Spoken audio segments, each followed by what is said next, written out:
So, who are you? Well, interesting question. My name is Mee, and Chinese name called Mee Ping. I have my family name called Lau, L-A-U. I came from from Singapore, Malaysia, Singapore, Sydney, and here I am. I'm married to my wife Persis. I have 2 children. They're all grown up, and I'm actually in my parents' family. I'm number 10 in the 12 brother and sisters family, and that's me. Do you have any other of your brothers and sisters here with you in Adelaide? No, unfortunately. I'm quite happy that I'm here, that's right, yeah. Are they spread around the world? Yes, I have brother in Japan, I have sisters in Brunei, I have brothers and sisters in different locations in Malaysia. I have 2 sisters in Singapore, and then I'm in Australia. And do you get a chance to see them much? Oh yes. Once a year or sometimes once in 2 years. Recently I just visited 10 out of 11. Just my recent last week. Fantastic. So, yeah. So the conversation that we're going to have about cultural harmony, for example, is going to be, we want it to be kind of focused on Adelaide. Yeah. But I will be interested in you drawing on your experience of, for example, those many years that you had in Sydney, for example, whether you noticed that there's been some differences. Yep. But also if you've travelled that extensively, it'll be good for you to mention some of the things that how you think Adelaide compares. So as we go through the interview. No problem. So, in a simple way, what do you think are the benefits of a multicultural society? Well, to me, it's a good chance of personal self-exposure to the other cultural background people, not only in terms of language, but also the difference in the culture, their thinking, their worldview, their traditions, etc. If we take things in a positive manner, I think we will find a lot of joy and excitement while we are having kind of a relationship with other kind of people. So yes, I over the past many years I really enjoyed that, meeting up with different kind of people, expressing things in a very different way. For instance, and I can say from Chinese point of view, when sometimes we encourage people to really be serious about that decision, we will say in Chinese, think 3 times. But I think in English we normally say think twice. But Chinese say no in 3 times. And also, like Chinese kind of culture, if any invitation to the Chinese friend over for meal or for something, first time they will say no until 3 times. So don't give out when first time they do not accept your invitation. You have to do it at least 3 times, and that is the way we express our respect to other people. Is that no, I'm too humble. I'm not worth to be invited by you. So no. And then finally say yes. Yeah, I'm very happy to come. That is a kind of thinking. That's not frustrating for the person who's inviting people over for dinner, that you know that eventually they'll say yes. Yeah, that's right, you will. If you don't understand that, but that is why a lot of kind of interesting situation arises from that kind of conversation. Sure. But when people knows about it, then, they will enjoy it. Yeah.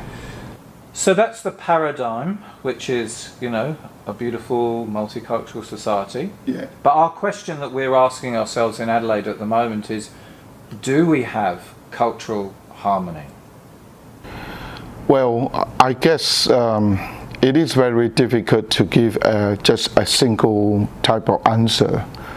My personal experience over the past 13 months in Adelaide, and which also compared to my 19 years in Sydney, and then compared to 18 and 19 years in Singapore, the kind of differences. My personal observation is it all depends on to what level you are talking about the cultural or race harmony, and to what occasion, and sometimes the context can be very different. Yeah, I say yes, there is definitely, but there are, always have the much more to be done in that manner, and there will hopefully, with all the cooperation and support and a constructive kind of attitude, I believe there is a very good way that we can improve in terms of the harmony. Yeah. So coming across in the role, would you just like to say what's your role here in Adelaide? Well, I have been invited over here more than a year ago to be the one who look after people from the different background, like from African countries kind of background, from Asian country, and also how they can communicate and also working together in a harmonious way with the local people, and sometimes how I can bridge between the different culture, like between the local culture and also the cultural group where they came from other countries. Maybe they were new here, and so that is where my role to be here, look after the needs of that. Yeah. So in many ways you are a perfect person to assess what you're thinking about cultural harmony. We've been asking people, if you had to score it from 1 to 10, where might you put Adelaide? Well, if I give the answer directly, somebody will wait for me outside. No, I think Adelaide is so far of my past 30 months of experience observation, there is a great positive kind of attitude that people want to know more about the new migrants that come into Adelaide and want to learn from them. But at the same time, there is a certain degree of fear that new migrants will come in and change our lifestyle, will destroy our value system, will disturbs our kind of our way of living over here. So I guess certainly there is a good degree of people and attitude that we want to learn more and try to live together harmoniously with others. So I guess about 4 to 6 at the moment, maybe a little bit critical in that sense, but is to me maybe my attitude is we work towards in a more constructive manner. If I had have asked you to do the same thing to score for Sydney, what kind of score would you give Sydney? Generally in Sydney, my observation is about 7 to 8 around, just because of the exposures that Sydney people have over the past many years, with the influence of a massive kind of number of people from more different backgrounds and country they came in over the years, and sometimes because of the number of the size of the migrants coming into Sydney, they really create the situation whereby people in Sydney, you can't sit there and say, no, I don't want to change. They are here, we are forced to change it, and so with that kind of experience, 7, 8 about that, but still there are fair way to go. And Singapore? Singapore is a little bit different because not as complicated as in Australia. We have a majority the Chinese people, and then followed by the Malay, which is the native people, if I use the word native people, of the region. And at the same time, the government has Singapore government has a very clear and strict kind of regulation and policy in place. Give you one example. The government of Singapore has always tried to maintain the percentage of the population, like 76% for the Chinese ethnic group, and 14% or 15% for Malay, and 10% around that for Indian. So they want to keep that percentage so that all the policy they have set up will be able to so-called give a good guidance over whatever they need to do, the policy for the nation. and also because of the locality. Geographically, we are surrounded. Singapore is a very small country. We're surrounded by different countries, and they create certain kind of anxiety over the years, and so they need to be very careful in handling that kind of relationship with others. So yes, we acknowledge it, and we agree that people coming from different backgrounds, we need to follow the same rules. There is one set of law, etc. So yes, Singapore is a little bit different from Australia. We may take that up at another time. So in social circles or in politics, the words assimilation, integration, I'm interested in your comments on what you think about those words and whether in fact you've got alternative words we should be using to create cultural harmony. In the first instance of assimilation, it's actually quite a strong word to the minority groups. Normally we try to use another word like multicultural.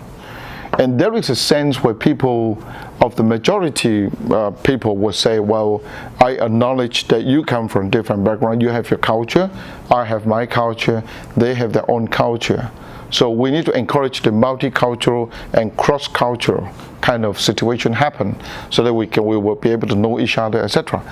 But I think the majority will always have to say of most of the time, say, okay, you cross into my culture, but not me to your culture.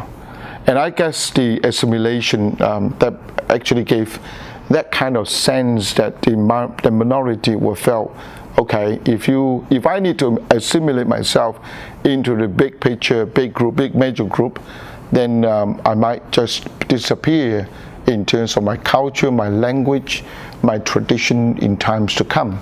So assimilation is a little bit strong word for the minorities, whereby integration is a little bit more friendly. But again, integration sometimes it will bring a kind of concern to the minority also. So it's always a minority and majority, that kind of differences will come out. I believe both the assimilation and integration, they have the good points. They have something that we need to pick up. But at the end of it is actually my personal kind of belief is different groups have to come together and agree on some common ground, on certain common ground, and then based on that, and we should have a new set of situation and rules and policy which everybody agree on. We follow that, and then nobody will be left out in a sense. So assimilate, too strong. Integrate, a little bit frightening, but more friendly in a sense. Yeah. In your personal life, Yeah. The Chinese culture, is that a strong part of your personal life? For the Chinese culture, as long as the Chinese don't speak the Chinese language, because language will contain the culture and the worldview and also the value system. And so we can't separate ourselves out from ourselves if we speak our own language. And so, yes, even the past many hundred years, you can see from Southeast Asia, well, let me give you one example.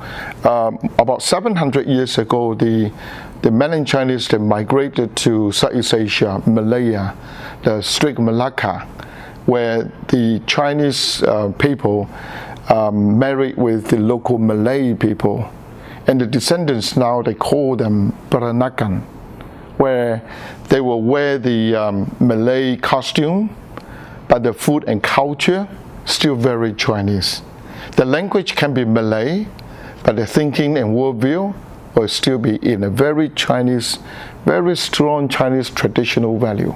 And where are these people? These people, basically, if you go to Malaysia, called Malacca, you will find them. But actually, they spread around in Malaysia and Singapore. Yes, you can find them. So when you came to Sydney Yep. from Singapore, had you been to Australia much before? I have been in Australia for 20 years. No, when you came from Singapore to Sydney for the first time, had you been to Australia before? Never. So were there some things that you found a Yes. little bit different? And Yes. Would you like to give us some examples of when you first came here, you sort of went, oh. Yeah, you're right. When I first arrived, I remember one day I went to window shopping and I saw something in a shop, and it was at 4:45. I want to enter the shop and look at the products. Maybe I'll be interested to buy. But the staff in the shop say, sorry, we are about to close the door. I said, well, I just want to have a look. No point to have a look because we're going to close. I'm not going to sell it to you. Well, to our culture, what? You know, it should be a great opportunity to do business.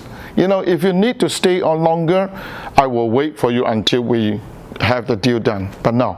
So there's a lot of difference on that. And also the other thing I remember, when I first arrived, my belongings actually sent by the cargo ship arrived in Sydney, and then in Singapore the way to do it is when the cargo ship arrived, docked at the harbour in Singapore in the morning, everything will be clear noontime, and before the sunset that day everything will be out of the place. But in Sydney, I was actually been told that I need to wait for 2 weeks to clear that. So it's a very different way of lifestyle and also the way of doing things. Yes, a big. At first, I thought, you know, Singapore is a place where we call it a multicultural East and West kind of culture meeting in that good location. So in terms of language, in terms of culture, yeah, I think I know quite a bit of it. But after I landed in Sydney, actually it took about 5 years to get myself into the Australian style of doing things. And until now, I'm still learning. Yeah. Yes, yeah. There's still a lot of differences. Yeah. Can I take you back to some of those comments you just made a bit earlier, that there are things that people don't talk about. We have a lot of taboos in our society, which is probably one of the reasons that you said that you scored it sometimes between a 4 and a 6. Yeah. And you talked about that fear of new migrants, but you also said about that it would be against their value system. You talked about the majority and the minority. So what is that value system that you think that they feel is threatened? For Asian kind of culture, we are very closely connected to our ancestors. Even though, for instance, the Asian, they're born here, raised here, they are still live under the coverage of their parents and their grandparents. And the parents and the grandparents have their very strong kind of first generation original culture, which is very different from, I would call it, the Western culture. Let me give you one example. It is legal in our land here for someone attain the age of 16 and want to move out of the house. I have numerous cases where one of the sons wanted to leave the house and live with the friends outside the family, but the parents will not allow them to do it. And to the Asian people, it is unthinkable and cannot be. It's unforgivable if the son and the daughter want to go away, live away from the family, because it's a core culture of the Asian people that we live together as a family. Is it disrespectful to leave? It is. It is. So, and also bring shame to the family. So the father actually, all these cases, the parents actually were so angry. They always broke out in violence, kind of fight in the family. So the son, I remember the son called out the police, and police came in and helped them to move them out from the family. And to the Asian first generation, what is it all about, you know? And for us living together, if we can live together with our children, our grandchildren, our great-grandchildren in a big house, that will be a beautiful kind of picture for us. and that is our. Can you imagine that changing in 3 and 4 and 5 generations? Well, it is in the process of changing. Right. It is. I can't comment whether it's good or bad, but because we're still really still in the process of trying to get around it, because the second and third generation, they want to live as Anglo or as Australian, but when they go back to their home or whether home country, they find themselves they are the aliens in the country. They couldn't understand why so many generations they live together, and so from there it's only a tip of the iceberg. Actually, then you can go into more about the cultural kind of value and the worldview. That will be very, very interesting. But from your experience, do you see it on the other side, that there are white people, for example, now who will see let's take your experiences in Sydney, for example, that they see so many different migrant groups coming, but you're not allowed to be a racist. Do you believe there are things that are unsaid that need to be said? Yeah. Traditionally, the word racist is a negative kind of, but I guess if we look at it in a plain and open kind of mindset, there is racism everywhere in the world.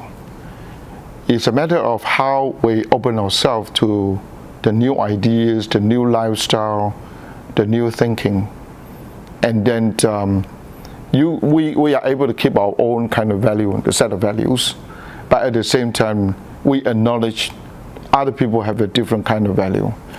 Let me give you another example for Asian migrants, where we call it the first generation migrants, and then there are, we call it half generation, because they were born in overseas, when they came here very young, and they grown up in the Australian context where they have a very Australian culture mixed with a very Asian culture. So they are somewhere here and there. We call it half generation.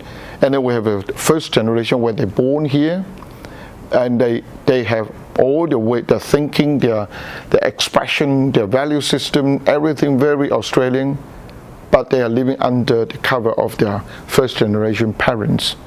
And we call it, and they have a lot of troubles. They want to be like Australian lifestyle and behavior, but on the other hand, they are controlled by the first generation, so they cannot have that kind of freedom in a sense. But and then we have another set, we call it a second generation, when they totally get out of the first generation kind of control, if I may say. Racist is a word that people try to describe something in a negative sense, but to me, I think we have to acknowledge that there is a different race, from different background, different tradition, and different kind of set of value. To me, it's not a bad word. Sorry, to me, it's not a bad word. So I'm a Chinese. Sorry, I'm Chinese, and I'm very proud to be a Chinese here. And I always felt that we are all the same. You have a pair of eyes, I do, and then we eat and you eat. Oh, maybe the food a bit different. Even the Chinese people eat different. Some like to have a spicy food, not me. Things can be different. So we have differences. The way to deal with that, I think, is just how open we are, and also how willing we are to accept the difference of different people and live together in a more positive manner. So let's follow that. The Mee's secret ingredients for cultural harmony are? Open, willing to communicate, and learn to appreciate. You need not to embrace everything of the differences, but you have to acknowledge and respect them. Live by example, that people can see that you are different from me, but you respect me, and we are not enemies. I think that is, I'm trying. So my last question, Mee, is, do you belong in Australia? Well, people ask me, am I belong to a Chinese? I say, yes, I'm a Chinese. But because I'm born in Malaysia, I raised in Malaysia, I live in Singapore, a similar length of time in Singapore than in Malaysia. And I live also similar length of time in Sydney than Malaysia and Singapore. When I talk to people from mainland China, something very close to their heart, and very often they will come to me and say, look, you don't understand me because you were not born in China. You are not a Chinese. So that is an identity crisis. For me, I'm a Chinese. For me, I'm Australian. It doesn't matter how you look at me, we are different, but that's me. And I'm happily living here. And also happy to see others as a different people, but we are all the same. So I am Australian. Thank you so much for your time this afternoon. Thank you. I hope. Thank you.